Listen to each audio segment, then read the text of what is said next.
Civility has been at the center of recent public discourse on university campuses.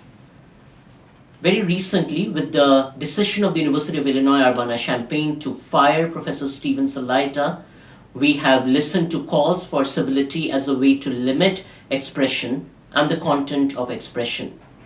The argument of the University of Illinois Urbana-Champaign is simply that Professor Stephen Salaita did not follow the normative ideals of civility.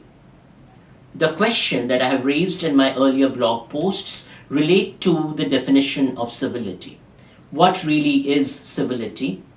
Particularly as it pertains to social media, how is civility defined? What are the norms around civility? And what are the governing structures that determine how these norms are going to be implemented?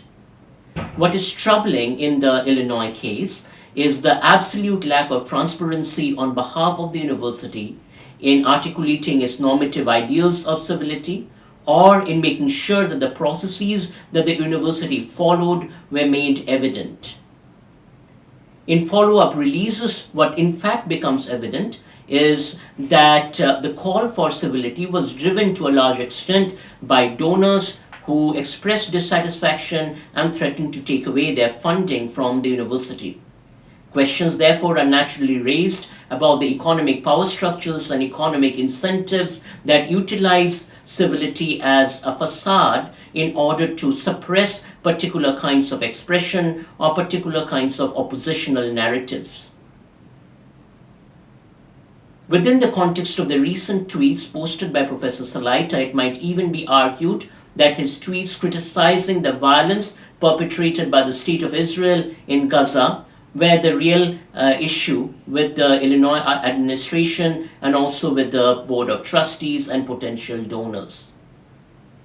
The university on its part cannot really respond objectively to this kind of criticism because it does not have available to itself norms and ideas of civility that it would have put to use in order to define what is acceptable or not acceptable speech within the confines of social media.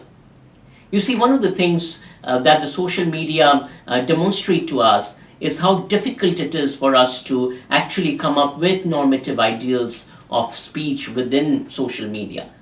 In fact, many of these normative ideals of speech within social media are continually evolving to apply traditional senses of communication or normative ideas of communication that we typically use in traditional media to your Facebook or to your Twitter post is completely misguided because it does not really engage with the nature of the medium, which is open, dynamic, and continually evolving.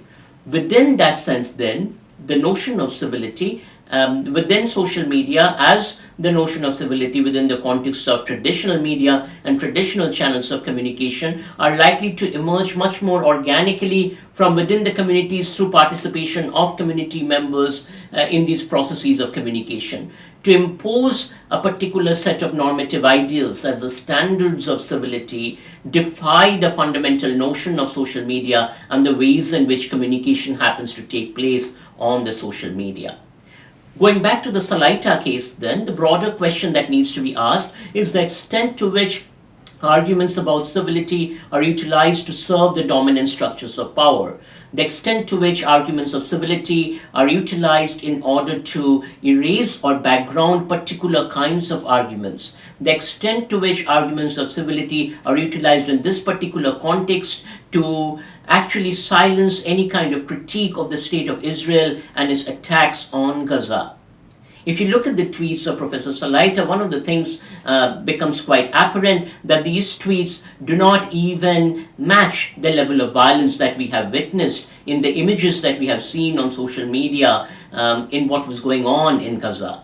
Within that context, then, if we really have to ask about questions of civility, we need to ask broader questions such as how civil it is to perpetuate violence on a civilian population, how civil it is to use the weapon of war that silences opportunities of dialogue.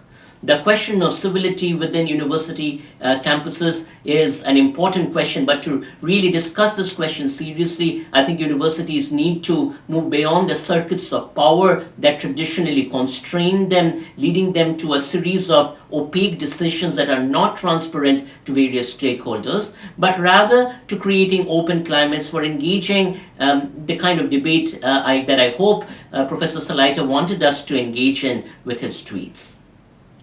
Thank you.